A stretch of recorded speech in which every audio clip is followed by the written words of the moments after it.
So hello ब्रुना, आज के इस वीडियो में मैं आपको अध्याय 1 से लेकर अध्याय 1 से, ध्यान से सुन लो, अध्याय 1 से 14 तक टोटल क्लियर कराने वाला हूं। क्योंकि देखिए यार, बहुत लोग का वीडियो आपको मिल जाएगा, लेकिन अध्याय 1 से 2 तक, 1 से 4 तक, 1 से 7 तक ऐसे इंपॉर्टेंट सीरियल बाय सीरियल नहीं रहेगा। लेकिन जो आज का ये वीडियो है वो आज अध्याय 1 से लेकर 14 तक सिर्फ और सिर्फ इंपॉर्टेंट क्वेश्चन पे आधारित है। टोटल इंपॉर्टेंट क्वेश्चन रहेगा। 100 से क्या 100 इसमें कम पड़ जाएगा अगर गिनती कहूँ। क्यों कम पड़ जाएगा? क्योंकि ये 3 दिन में बना हुआ है। टोटल कितने दिन में?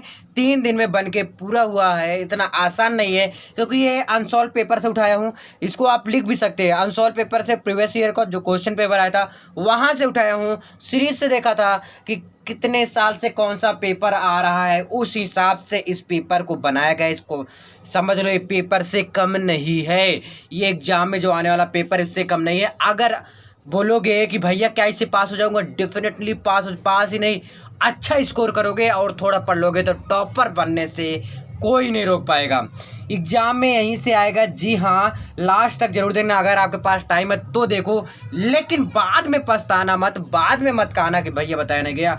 अब की बार 70 में 70 आता है क्या? जी हाँ, बिल्कुल आता है। आप जाके पीछे देखिए, कई लोग का 70 में 70 आया हुआ है। तो घबराना नहीं है, आपको लास्ट तक जरूर देखना है। और हाँ, आप लोग क्या करते हो ना, टाइम आपके पास कम रहता है, वो तो मुझे पता है, क्योंकि और कुछ करना होता है। तो इसलिए मत करो। आज पहले इसको देख लो, देख लीजिए। टाइम हो तो ही देखना। बिल्कुल एक से शुरुआत। देखिए, पहला है ठोस अवस्था। ठोस अवस्था पहले लेसन में कौन कौन से इंपॉर्टेंट है? साटकी दोष और फ्रेंकल दोष इंपॉर्टेंट है, इसको क्लियर कर लेना। एससीसी, बीसीसी, एफसीसी, ये तीनों की संकुलन दक्षता याद रख लो। एससीसी, बीसीसी, एफसीसी तीनों की संकुलन दक्षता अलग अलग निकालना होगा।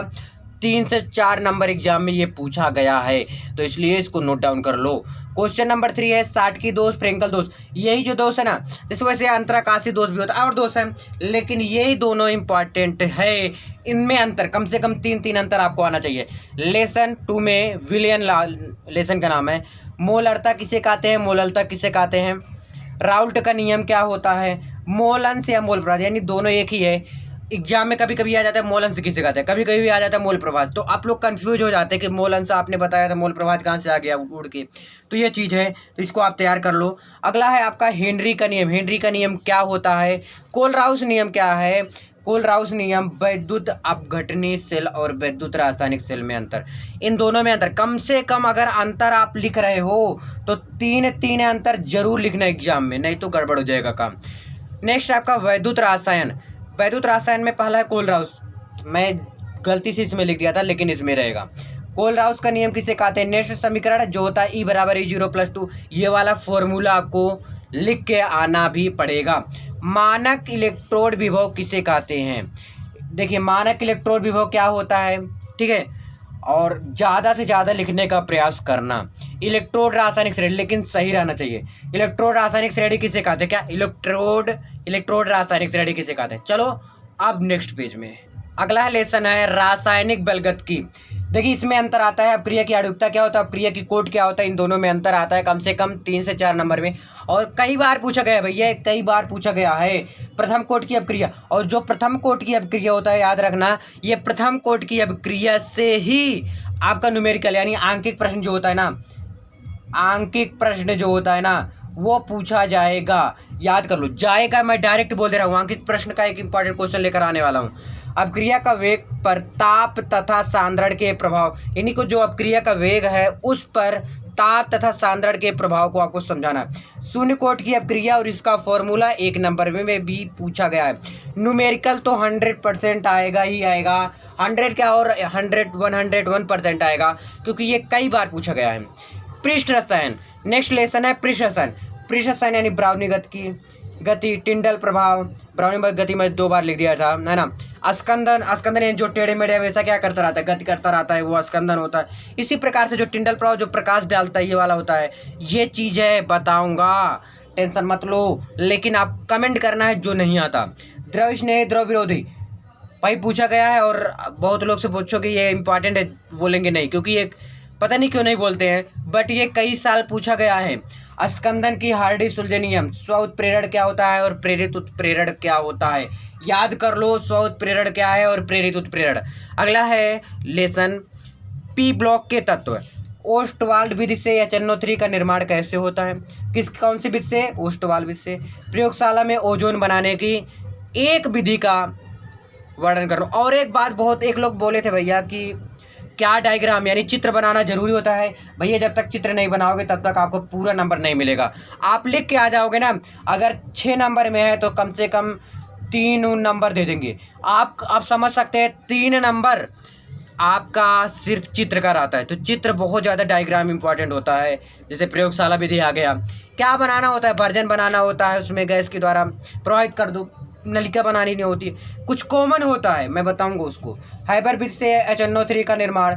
अमोनिया बनाने की प्रयोगशाला विधि का वर्णन। अमोनिया कैसे बनता है ये प्रयोगशाला विधि द्वारा आपको बताना है। चलो अब नेक्स्ट पेज में देखिएगा, अगला लेसन है डी और एफ ब्लॉक के तत्व। इसमें क्या आएगा? संक्रमण तत्व क्या होता है और डी ब्लॉक के जो तत्व होते हैं किन तत्वों को कहते हैं, मतलब क्या होता है? ये डी ब्लॉक के जितने भी तत्व होते हैं, पीरियोडिक टेबल अगर आप देखेंगे ना तो वहाँ पर आपको मिल जाएगा। अगला है उपसह संयोजक यौगिक। क्या होता है जब यहाँ से आपका 4 नंबर कन्फर्म रहता है, 4 से 5 नंबर 100%। और एक भी बात मैं बताना चाहूँगा कि जैसे 2 या करके आता, अथवा करके आता है, चाहे ये वाला करो चाहे ये वाला, मैं आपसे रिक्वेस्ट करना चाहूँगा, आपसे सजेशन देना चाहूँगा कि दोनों में से एक तैयार करो, लेकिन जो तैयार करो सॉलिड तैयार करो, क्योंकि एक ही करना होता है। ऐसा नहीं कि 5 इसमें का 5 इसमें दिया है, 5 इसमें दिया, इसमें 3 आता है, इसमें 2 आता है, तो ऐसे नहीं कर सकते। एक उठाओगे उसका 5 करना पड़ेगा। नेक्स्ट है, अगला आ गया हेलो एल्केन तथा हेलोइरिन। क्या होता है? इसमें क्लोरोफॉर्म का उपयोग कहाँ होता है? वैसे ही एक नंबर में आता है कि क्लोरोफॉर्म का उपयोग कहाँ होता है? जो CHCl3 है, क्लोरोफॉर्म यही होता है ना, इसका जो है विलायक के रूप में किया जाता है। किसके रूप में? विलायक के रूप में। क्लोरोफॉर्म का उपयोग जो होता है वो विलायक के रूप में किया जाता है। CHCl3 यानी क्लोरोफॉर्म ऑक्सीकरण पर देता है। क्या देता है? क्लोरोफॉर्म जो होता है वो ऑक्सीकरण पर क्या देता है? फास्जीन देता है। क्या देता है? फास्जीन एक गैस होता है, ये देता है। क्लोरोफॉर्म को गहरी रंगीन बोतलों में क्यों रखते हैं? क्लोरोफॉर्म को गहरी रंगीन बोतलों में क्यों रखते हैं? देखिए, जो फास्जीन गैस बना लेता है, क्योंकि ये बहुत विषैली गैस होता है, इसीलिए गहरी रंगीन बोतलों में रखते हैं। ठीक है ना? क्यों?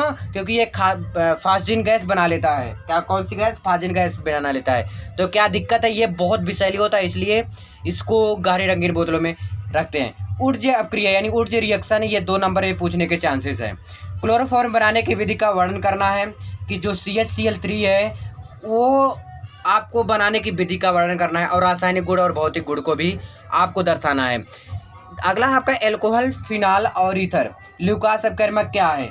ध्यान दीजिएगा, ये एल्कोहल से आएगा। ल्यूकास अपकर्मक क्या है? ये तो बताना पड़ेगा, रिएक्शन होता है। ग्लूकोज को एथिल अल्कोहल में परिवर्तित करने के लिए प्रयुक्त एंजाइम है। यानी कि ग्लूकोज को एथिल अल्कोहल यानी C2H5OH में परिवर्तित करने के लिए कौन सा एंजाइम का प्रयोग किया जाता है? जाइमेज। जैसे आपको दही बनाने के लिए दूध में क्या डालना पड़ेगा? थोड़ा खट्टा डालना पड़ेगा, हो सकता है नींबू डालना पड़े, मतलब खट्टी चीज़ें डालना पड़ता है। वैसे ग्लूकोज को एथिल अल्कोहल में परिवर्तित करने के लिए जाइमेज का उपयोग किया जाता है। एल्कोहल की जल में विलेयता आपको समझाना है। जैसे विलेयता समझाना है। जैसे एल्कोहल है, एल्कोहल में क्या अणुभार जब बढ़ेगा तो विलेयता क्या होती है? घटेगा। जैसे एल्कोहल कौन सा? एथिल अल्कोहल, मेथिल अल्कोहल, ये सब क्या है? एल्कोहल है। तो एल्कोहल की जल में विलेयता समझाना है। तो कैसे? अणुभार जब बढ़ेगा तो विलेयता क्या होगी? घटेगा। एथेनॉल का उपयोग लिखो, यानी कि एथेनॉल का उपयोग कहाँ कहाँ होता है? याद रखिए, एथेनॉल का उपयोग कहाँ होता है? मेथिलेट के रूप में किया जाता है, पेंट के रूप में किया जाता है, गोंद के रूप में किया जाता है, ये सब है। आयोडीन, विलायक के रूप में भी किया जाता है एथेनॉल का उपयोग। चलो अब देखते हैं नेक्स्ट पेज में। अगला है आपका ल्यूकास परीक्षण क्या है, यानी ल्यूकास परीक्षण क्या होता है? विलियमसन ईथर संश्लेषण अपक्रिया पर टिप्पणी करना है आपको। स्टार्च से एथिल अल्कोहल के उत्पादन की औद्योगिक विधि का वर्णन करना है। रासायनिक अपक्रियाओं को समीकरण द्वारा आपको दर्शाना होगा। क्लियर? अगला है एल्डिहाइड, कीटोन एवं कार्बोक्सिलिक अम्ल। लेसन नेक्स्ट है। ठीक है, वह अभिकर्मक जिसके साथ एसिटाल्डिहाइड और एसीटोन दोनों आसानी से अपक्रिया करते हैं। ऐसा कौन सा रिएक्शन है, ऐसा कौन सी अपक्रिया है जो एसिटाल्डिहाइड और एसीटोन दोनों आसानी से अपक्रिया करते हैं? यानी कौन सा ऐसा चीज़ है? तो कौन से है? ग्रिग्नार्ड अपक्रिया। ग्रिग्नार्ड जो अपक्रिया होता है वो आसानी से एसिटाल्डिहाइड और एसीटोन दोनों में अपक्रिया करते हैं। कौन सा यौगिक कई हजारों अपक्रिया नहीं देता? बहुत बार पूछा गया है। ऐसी कौन सी अपक्रिया है? तो एस्टेल्डिहाइड जो होता है CH3CH2CHO, ये क्या है एस्टेल्डिहाइड जो होता है वो कहीं जारो क्रिया नहीं देता है। अगला है यूरोट्रोपिन पर टिप्पणी करना है आपको, तो टिप्पणी आपको ही करना है, ठीक है। स्मिट अपक्रिया करना है, रिएक्शन, ये देखो रिएक्शन है 2 नंबर में पूछता है, ये राइमन टीमन भी इंपॉर्टेंट है, बेंजाइन पार्किन कहीं जारो अपक्रिया, ये सब 2 नंबर में।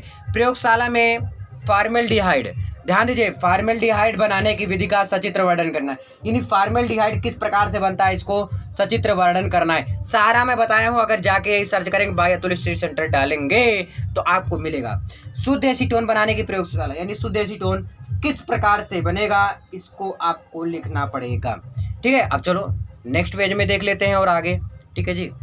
अब देख लो एमीन लेसन है, नाइट्रोबेंजीन कहते हैं, यानी नाइट्रोबेंजीन किसे कहते हैं, जैसे नाइट्रोबेंजीन जो होता है मिर्वेन के तेल को कहते हैं। जैसे इसका रिएक्शन C6CH5 क्या होता है C6CH5NO2 मिर्वेन के तेल को कहते हैं। नाइट्रोबेंजीन का उदासीन माध्यम में अपचयन कराने पर उत्पाद प्राप्त होता है, ठीक है। देखिए डाईएजोनियम लवण क्या है, बेंजीन डाईएजोनियम क्लोराइड से क्लोरोबेंजीन प्राप्त करने की रासायनिक समीकरण आपको दर्शाना है। नेक्स्ट आपका प्राथमिक द्वितीयक तृतीयक एमिनो की पहचान करना है। अगला है एथिलेमीन C2H5NH2 बनाने की विधि का वर्णन करना है। नेक्स्ट लेसन है आयोडीन की कमी से घेंगा रोग होता है, ठीक है। एस्कार्बिक अम्ल क्या देता है, विटामिन देता है। मोलिस परीक्षण क्या होता है, कार्बोहाइड्रेट को उदाहरण देते हुए वर्गीकृत करना है। अब उस रासायनिक समीकरण को उल्लेख करो कि ग्लूकोज में 5 हाइड्रोक्सिलिक समूह पर। नेक्स्ट है लास्ट है एमिनो अम्ल की प्रकृति वह कर्मी होता है क्यों, ये आपको बताना है। सो आई होप आपको समझ जरूर आएगा। मिलते हैं इस वीडियो में, अगर आपको समझ में आया तो लाइक करके बता सकते हैं। बहुत बहुत धन्यवाद।